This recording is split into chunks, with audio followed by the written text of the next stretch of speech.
नमस्कार, आप सभी का हमारे चैनल जय गुरुदेव उत्तराखंड में हार्दिक स्वागत है। जैसा कि आप सभी को विदित है, हमारे चैनल पर महाराज जी से संबंधित अद्भुत कथाओं की श्रृंखलाओं का क्रम जारी है। आप सभी का भरपूर सहयोग हमें देखने को मिल रहा है। आशा करते हैं इसी प्रकार का सहयोग आप हमारे चैनल पर यूं ही बनाए रखेंगे। नए दर्शकों से हम आग्रह करते हैं, कृपया वे भी हमारे चैनल के साथ जुड़ें, हमारे चैनल को सब्सक्राइब करना ना भूलें और इसी प्रकार से अद्भुत कथाओं का आनंद उठाते रहें। तो आइए आपको लेकर चलते हैं आज की अद्भुत कथा की ओर। अद्भुत कथा को प्रारंभ करने से पहले आप सभी से विनम्र निवेदन है, कृपया जो वीडियोस हम निकालते हैं आप सभी के लिए, जो यह श्रृंखला हम लेकर आते हैं, कृपया आप वीडियोस को पूरा देखिए ताकि आपको संपूर्ण जानकारी प्राप्त हो सके। तो आइए लेके चलते हैं आपको आज की अद्भुत कथा में। आज की यह अद्भुत कथा आप सभी के लिए बहुत ही महत्वपूर्ण होने वाली है। बहुत ही अद्भुत जानकारी आपको मिलेगी। आपको आज मिलाएंगे महाराज जी के ऐसे अनन्य भक्त से जिन्हें जीवन में कई बार महाराज जी के विभिन्न रूपों में दर्शन करने का अवसर प्राप्त हुआ। तो आइए आपको लेकर चलते हैं अद्भुत कथा में। तो यह बात है सन 1994 की, जब महाराज जी की अनंत 14 भंडारे में वृंदावन धाम का यह भंडारा बहुत ही विस्तृत तौर पे होता है। बड़े ही भाग्यशाली वे लोग होते हैं जो इस अनंत 14 के भंडारे में अपनी उपस्थिति दर्ज कराते हैं और प्रसाद पाते हैं। तो महाराज जी के अनन्य भक्त रहे हैं विनय माथुर जी, जो कि महाराज जी से बहुत ही कम उम्र में जुड़ गए थे। महाराज जी का दर्शन, सिद्धि माई की कृपा इन्हें भरपूर प्राप्त हुई है। तो इन्हीं की यह कथा है। तो इसमें क्या होता है कि माथुर साहब वृंदावन गए हैं भंडारे में। तो वहां पर क्या होता है कि विनय माथुर जी प्रसाद स्वरूप कुछ भी नहीं ले गए हैं। और आप सभी जानते हैं कि जब भी हम कहीं मंदिर में या महाराज जी के समक्ष या कहीं भी आप किसी भी मंदिर में प्रवेश करते हैं तो वहां पर आप आस्था स्वरूप कुछ न कुछ अर्पित करने के लिए अवश्य लेकर जाते हैं। तो ऐसा ही हुआ, लेकिन माथुर साहब कुछ भी ले जाना जो है वो भूल गए।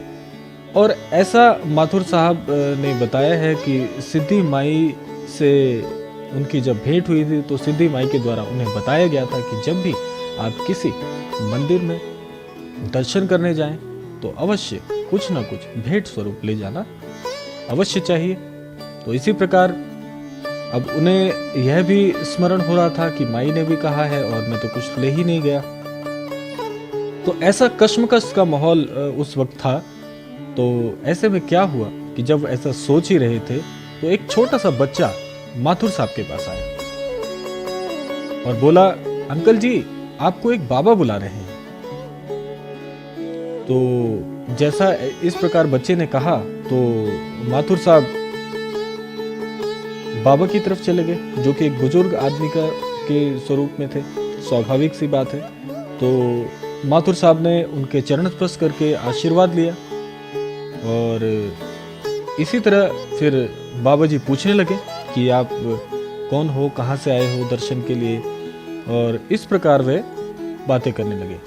और अब क्या हुआ कि जब यह शिष्टाचार भेंट हुई तो उसके बाद में बुजुर्ग ने, जो बाबा जी थे, उन्होंने माथुर साहब से कहा कि मेरे पास तुम्हारे लिए एक बहुत अच्छी तस्वीर है और आपके पास तो घर में कोई ऐसी अच्छी तस्वीर है नहीं। तो इस प्रकार कहते हुए वह माथुर साहब को लेकर जाना चाहते थे तस्वीर देने के लिए। तो ऐसे में माथुर साहब ने कहा कि इस वक्त तो बिहारी जी के दर्शन करने जा रहा हूँ, लौटकर आपसे ले लूंगा। तो ऐसा जैसे ही कहा तो बाबा जी कहने लगे कि वो तो ठीक है, अगर उस दौरान मैं नहीं मिला तो आपको यह तस्वीर नहीं मिल पाएगी। तो ऐसा करके माथुर साहब को बाबा जी अपने साथ ले गए और क्या हुआ कि बहुत ही सुंदर अष्टभुजाकार एक तस्वीर माथुर साहब को बाबा जी ने दे दी। तो ऐसे में जब वे तस्वीर दे रहे थे तो बहुत से लोग बाबा जी के पास आए और बोले कि एक तस्वीर हमें भी दे दीजिए।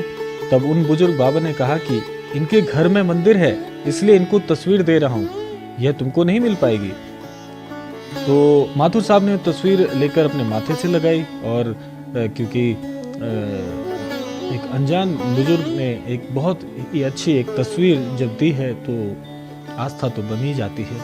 तो उसी प्रकार उन्होंने तस्वीर से माथुर साहब ने आशीर्वाद प्राप्त किया और बाबा जी से उनका यह कुछ क्षण की भेंट और उसके बाद में आप जानते हैं बाबा जी कुछ ही क्षणों में अंतर्ध्यान हो गए, क्योंकि अनंत चतुर्दशी का वह भव्य भंडारा था। तो माथुर साहब ने सोचा कि शायद इतनी भीड़ में वह कहीं चले गए होंगे, तो उन्हें बहुत ढूंढने का प्रयास किया।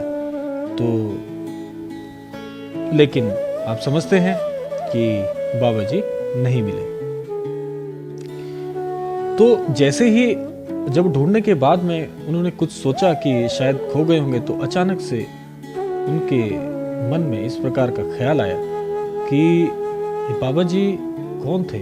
बड़े ही विस्मय रूप से वह अंतर्ध्यान हो गए और उन्हें कैसे पता कि मेरे घर में मंदिर है, मैं पूजा करता हूं। तो इस प्रकार की उनके मन में फिर शंकाएं आनी शुरू हो गई। फिर उसके बाद वे अपने बिहारी जी के दर्शन करने और प्रसाद लेने चले गए। फिर जब वे लौट कर आए तो उस समय महाराज जी की आरती होने वाली थी और उन्होंने प्रसाद पंडित जी को दिया और मूर्ति के सामने खड़े होकर आरती शुरू हो चुकी थी। तो आरती का आनंद लिया। तभी पंडित जी ने उन्हें इशारा किया और बोला कि आपको बाबा बुला रहे हैं। लेकिन माथुर साहब को बड़ा संकोच हुआ कि मैं तो पैंट कमीज पहने हुए हूँ, तो अंदर कैसे आ सकता हूँ। इस तरह का संकोच हुआ क्योंकि आप समझते ही हैं, आप जब कहीं जा रहे हो मंदिर में तो वहाँ पे दर्शन करने के लिए आपका सादा एक स्वरूप दिखना चाहिए। तो इस तरह संकोचित होने के बावजूद माथुर साहब ने फिर पंडित जी से कहा, लेकिन पंडित जी ने कहा कि नहीं, आप आ जाइए और बाबा जी आपको बुला रहे हैं। तो उसी प्रकार अंदर जाकर फिर उन्होंने महाराज जी की आरती बड़े ही शांत मन से की और आरती का पूरा आनंद लिया। तो उस प्रकार फिर और भी लोग जिद करने लगे कि नहीं, हमें भी अंदर जाना है। लेकिन हुआ क्या, पंडित जी ने बाकी सभी को मना कर दिया। लोगों ने बहुत कहा कि जो अंदर गए हैं उन्होंने भी पैंट कमीज धारण किया है और वो भी सादे वस्त्रों में नहीं है, लेकिन पंडित जी ने किसी को भी अंदर नहीं जाने दिया।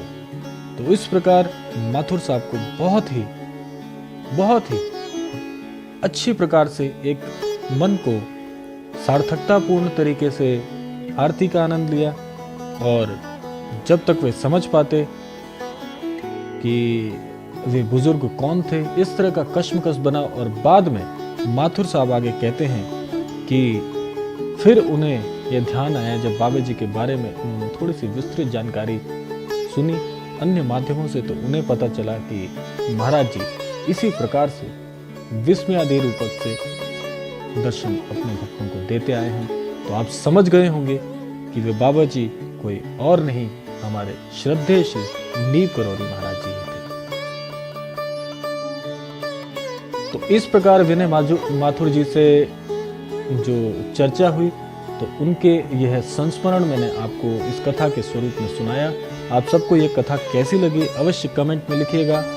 और आप जानते ही हैं हमारे चैनल पर महाराज जी से संबंधित यह क्रमांक, यह श्रृंखला चली आ रही है। इसका क्रम इसी प्रकार से बनाए रखें। आप सभी हमारे चैनल को सहयोग करें ताकि आपको इसी प्रकार से महाराज जी से संबंधित जानकारी प्राप्त हो सके। तो आज के क्रमांक में इतना ही। मिलते हैं आपसे अगली अद्भुत कथा में। तब तक के लिए जय श्री राम, जय गुरुदेव, जय उत्तराखंड।